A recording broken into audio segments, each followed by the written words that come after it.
Saçları konuşuyor. Yakışıklı. Bayram mübarek olsun.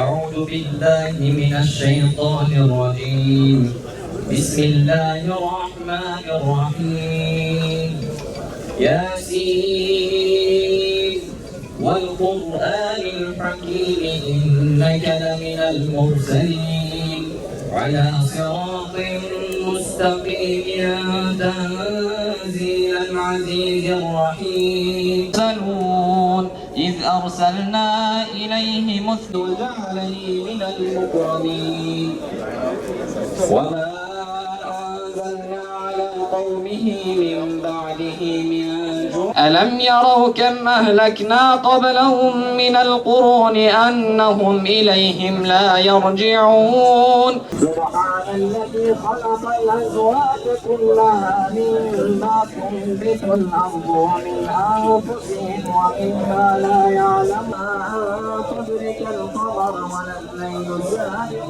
النهار وكل في فلك يسبحون هذه جهنم التي كنتم توعدون اصلوها اليوم بما كنتم تكفرون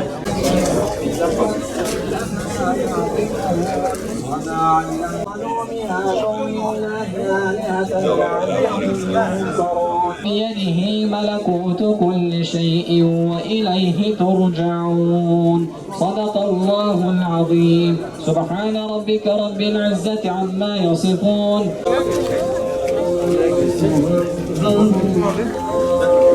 بسم الله الرحمن الرحيم الحمد لله رب العالمين الصلاة والسلام على رسولنا محمد وعلى آله وصحبه أجمعين. Değerli kardeşlerim, hepinizin mübarek Kurban Bayramı'nı tebrik eder. Sizlere, ailenize, tüm İslam alemine hayırlara vesile olmasını Cenab-ı Allah'tan dilerim. Bugün Kurban Bayramı'dır. Peygamber Efendimiz aleyhissalatu vesselam bir hadis-i şeriflerinde Adem oğlu Kurban Bayramı günü kurban kesmekten, kurban vermekten daha büyük bir amel işlememiştir. Bugün Gazze'de, Filistin'de, dünyanın birçok coğrafyasında İ'la-i kelimetullah için mücadele eden, Allah Celle Celaluhu'nun dini hakim olsun diye mücadele eden o yiğit insanlar kurbanlarını vermektedirler. İslam aleminin hali ise maalesef sadece onlar kurban olurken bizler seyirci oluyoruz. Adeta bir film izler gibi bir durumdayız maalesef. Liderlerimizin, İslam ülkelerinin liderlerinin büyük çoğunluğu İsrail ve Amerika'nın uşağı haline gelmiş, kölesi haline gelmiş. Kendi saltanatlarının devamı için İslam'a, Müslümanlara, Allah'ın dinine en büyük ihaneti yapmaktalar. Hem içeriden hem dışarıdan Allah yolunda mücadele eden o yiğitler, Müslümanlar çok büyük ihanetlerle karşı karşıyadırlar. Dünya bir imtihan dünyasıdır değerli kardeşlerim. Herkes bir gün imtihanını bitirecek, son nefesini verecek ve Allah Celle Celaluhu'nun huzurunda dünyada yapmış olduğu iyiliğin, kötülüğün ya da ihanetin hesabını verecek.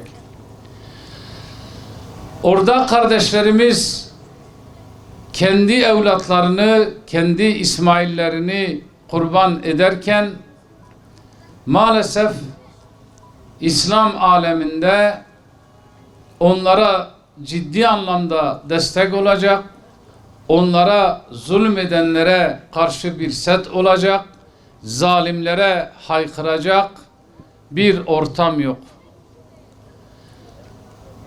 Bu elbette ki vicdanı olan, işin şuurunda ve fevkinde olan Müslümanlar için çok ağır bir durumdur. Belki de Müslümanlar olarak bizler Hazreti Adem'den bu yana bugüne kadar böyle bir zilleti İslam alemi ya da Müslümanlar görmemişti. Bunun sebebi nedir diye her Müslüman düşünüp baktığında Peygamber Efendimiz Aleyhisselatü Vesselam'ın şu hadis-i şerifi karşımıza çıkıyor. Diyor, nefsimi kudret elinde tutan zata yemin ederim ki her kim bu Kur'an ile amel ederse Allah onu aziz kılar. Her kim de Kur'an ile amel etmeyi terk ederse Allah onu zelil kılar.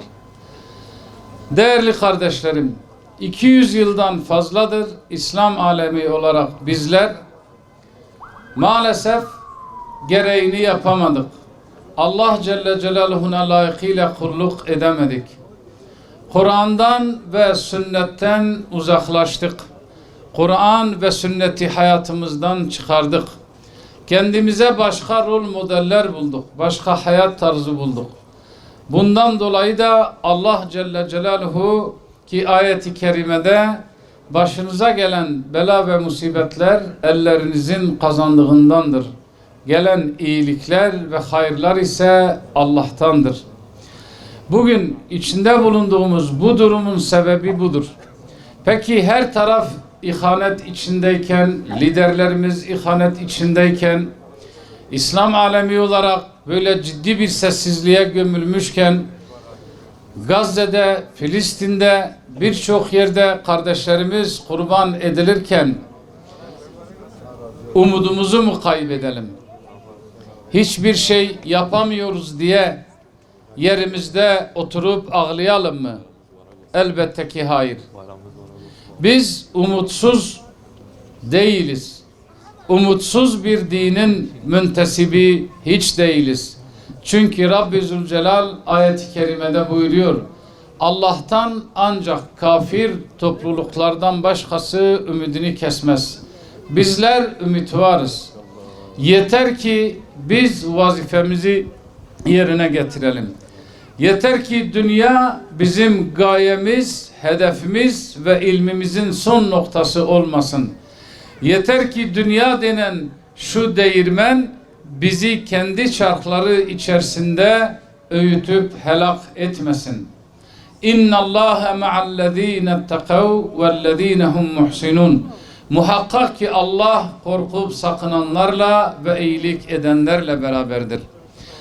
Bizler Allah'ın dinine yardım ettiğimiz ölçüde, ona kulluk ettiğimiz ölçüde muhakkak ki Allah kendi dostlarına, kullarına her daim yardım edecektir.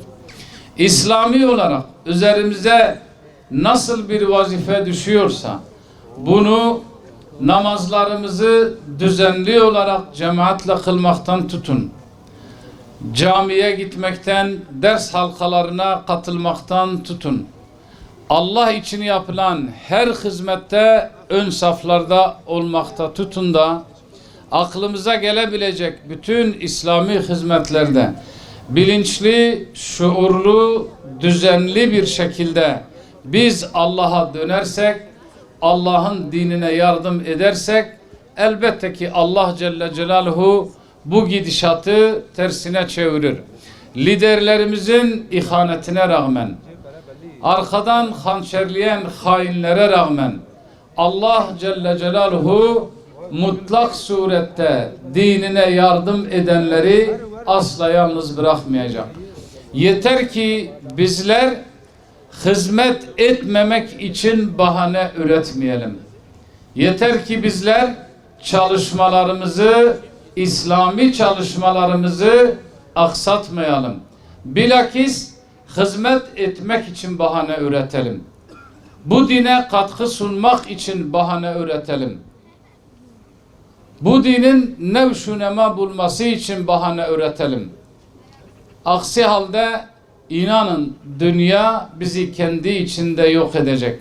Sonra yarın Allah'ın huzuruna çıktığımızda kesin ve kesin bir dille Rabbirci'uni, ya Rabbi ne olur bizi geri gönder, tekrar andolsun bu defa sana kulluk edeceğiz ve senin dinine yardım edeceğiz diyeceğiniz gün gelmeden Allah Celle Celaluhu'na kulluk edin, ona itaat edin diyor Allahu Teala.